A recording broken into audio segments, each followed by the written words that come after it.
Thank you.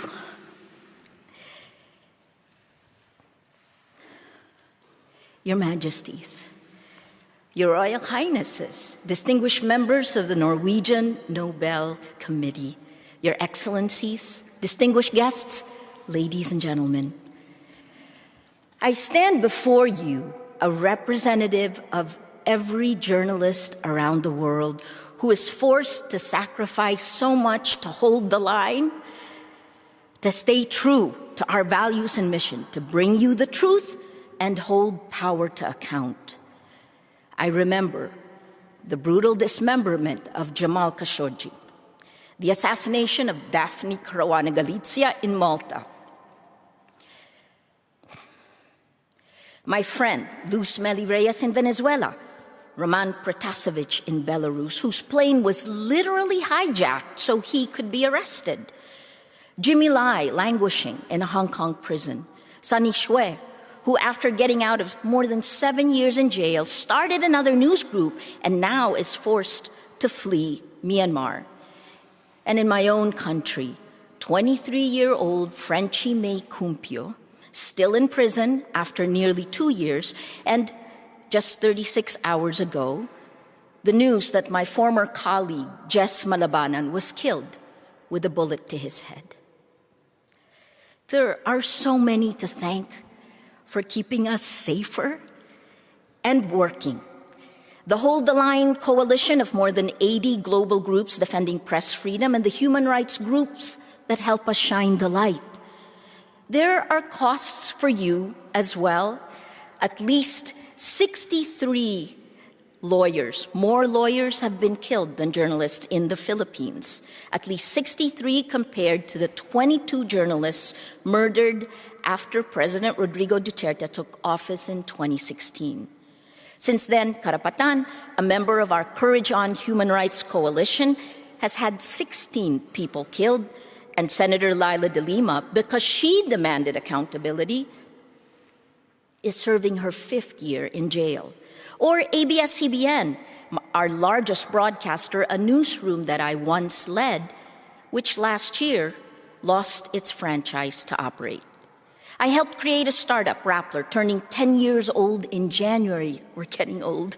Our attempt to put together two sides of the same coin that shows everything wrong with our world today: the absence of law and democratic vision for the 21st century. That coin represents our information ecosystem, which determines everything else about our world. Journalists, that's one side, the old gatekeepers. The other is technology, with its godlike power, the new gatekeepers. It has allowed the virus of lies to infect each of us, pitting us against each other, bringing out our fears, anger, hate, and setting the stage for the rise of authoritarians and dictators around the world.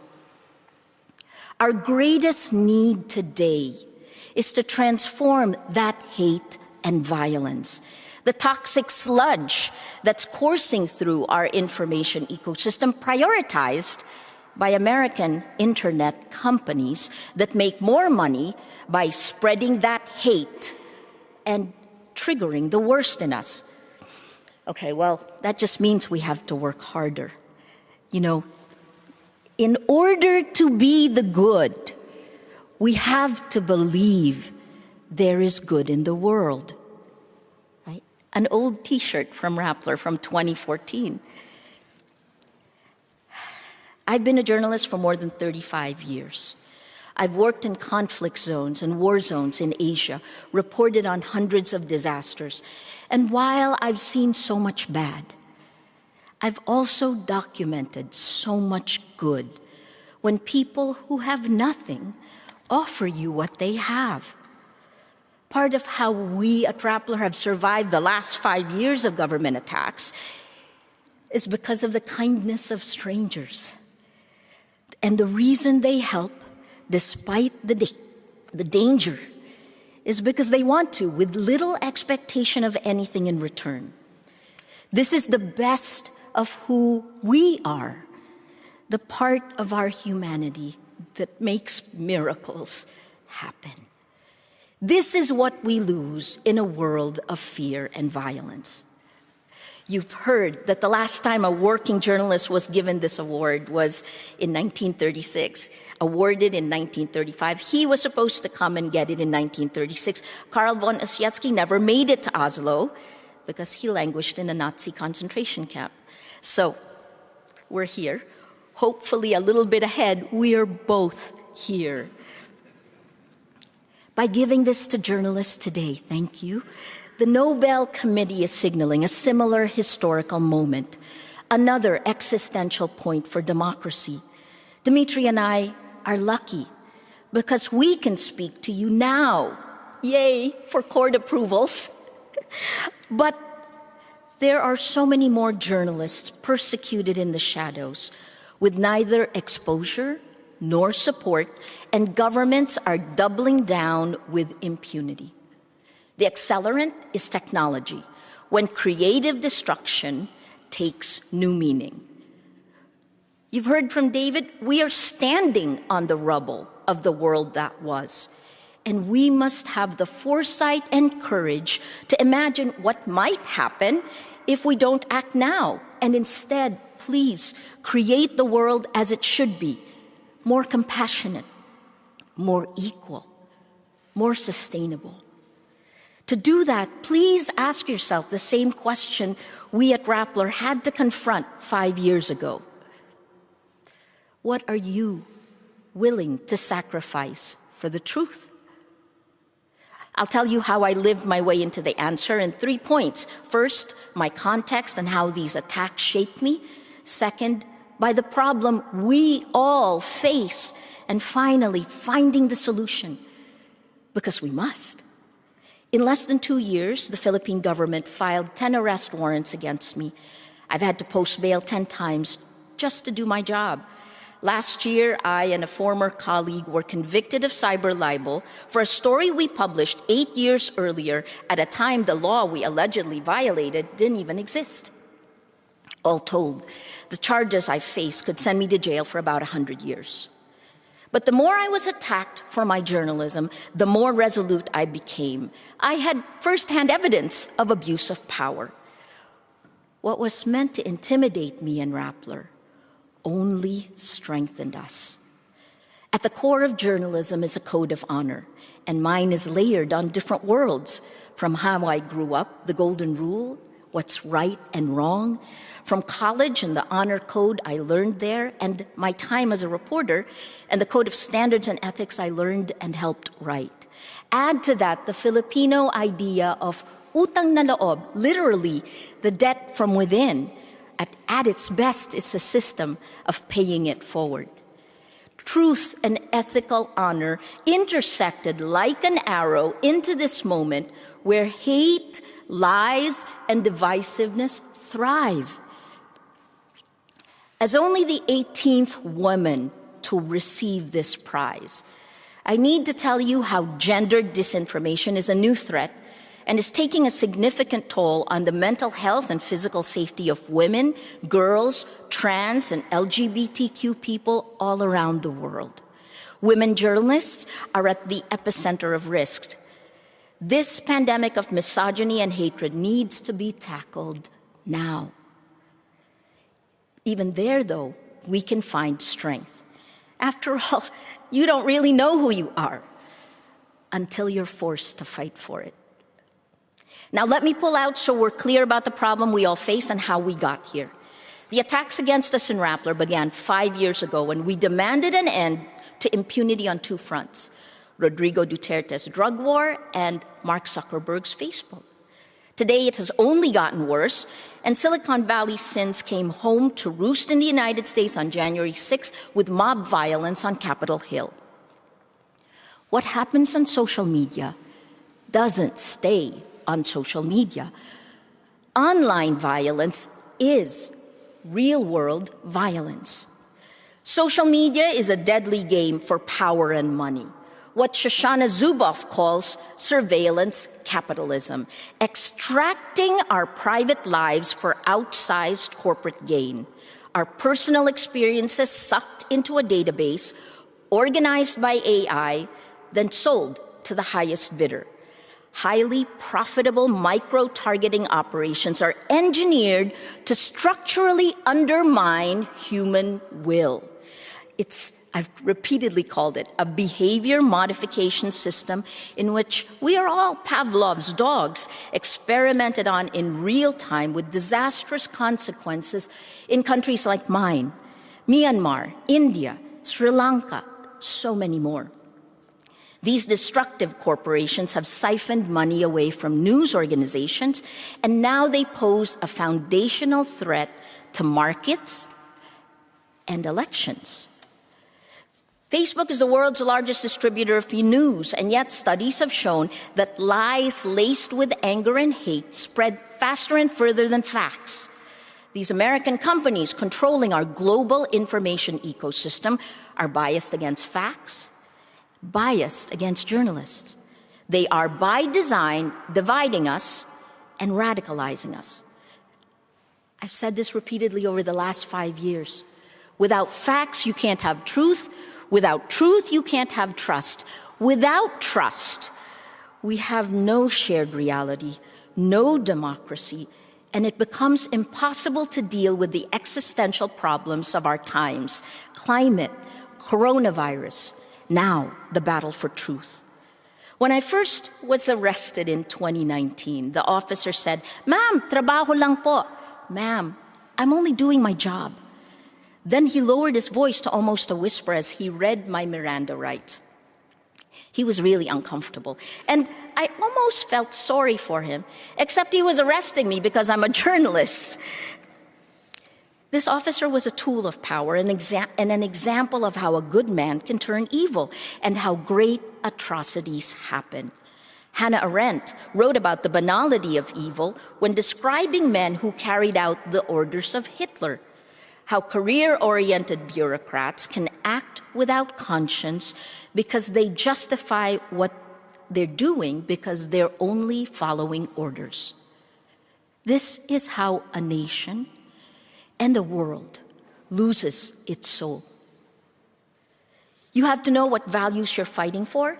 You have to draw the lines early, but if you haven't done so, please do it now. Where on this side you're good, this side you're evil. Some governments may be lost causes, and if you're working in tech, I'm talking to you. How can you have election integrity if you don't have integrity of facts? That's the problem facing countries with elections next year. Among them, Brazil, Hungary, France, the United States, and my Philippines, where we are at a do-or-die moment with presidential elections on May 9th. 35 years after the People Power Revolt ousted Ferdinand Marcos and forced his family into exile, his son, Ferdinand Marcos Jr., is the front-runner for president. And he has built an extensive disinformation network on social media, which Rappler exposed in 2019. It's literally changing history in front of our eyes. To show how disinformation is both a local and global problem, take the Chinese information operations taken down by Facebook in September 2020, a year ago. It was creating fake accounts using AI-generated photos for the US elections, polishing the image of the Marcoses in the Philippines, campaigning for the daughter of Duterte, of President Duterte, and attacking me and Rappler. Chinese information operations. So what are we going to do? An invisible atom bomb has exploded in our information ecosystem, and the world must act as it did after Hiroshima. Like that time, we need to create new institutions like the United Nations and new codes stating our values like the Universal Declaration of Human Rights to prevent humanity from doing its worst. It's an arms race in our information ecosystem. To stop that requires a multilateral approach that all of us must be part of. It begins by restoring facts.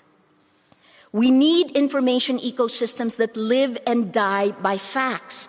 We do this by shifting social priorities to rebuild journalism for the 21st century while regulating and outlawing the surveillance economics that profit from hate and lies. We need to help independent journalism survive. First, by giving greater protection to journalists and standing up against states which target journalists. Then we need to address the advertising model of journalism. This is part of the reason that I agreed to co-chair the International Fund for Public Interest Media, which is trying to raise money from overseas development assistance funds. Right now, while journalists are under attack on every front, only 0.3% of ODA funds is spent on journalism. If we nudge that to just 1%, we can raise $1 billion a year for news organizations. That will be crucial for the Global South. Journalists must embrace technology. That's why, with the help of Google News Initiative, Rappler rolled out a new platform 2 weeks ago designed to build communities of action. It won't be as viral as what the tech platforms built, but the North Star is not profit alone. It is facts, truth, and trust. Now for legislation. Thanks to the EU for taking leadership with its Democracy Action Plan. For the US, reform or revoke Section 230, the law that treats social media platforms like utilities. It's not a comprehensive solution, but it gets the ball rolling. Because these platforms put their thumbs on the scale of distribution. So while the public debate is here, down here on content moderation downstream, the real sleight of hand happens further upstream, where algorithms of amplification, algorithms of distribution have been programmed by humans with coded bias. Their editorial agenda is profit-driven, carried out by machines at scale. The impact is global, with cheap armies on social media rolling back democracy, tearing it down in 81 countries around the world. That impunity must stop. Democracy has become a woman-to-woman, man-to-man defense of our values. We're at a sliding door moment where we can continue down the path we're on and descend further into fascism. Or we can choose to fight for a better world. To do that, please ask yourself, what are you willing to sacrifice for the truth? I didn't know if I was going to be here today. Every day, I live with the real threat of spending the rest of my life in jail because I'm a journalist. When I go home, I have no idea what the future holds, but it's worth the risk. The destruction has already happened. Now it's time to build, to create the world we want. So please, with me, just close your eyes for just a moment and imagine the world as it should be. A world of peace, trust, and empathy, bringing out the best that we can be. Open your eyes. Now go. We have to make it happen. Please, let's hold the line together. Thank you.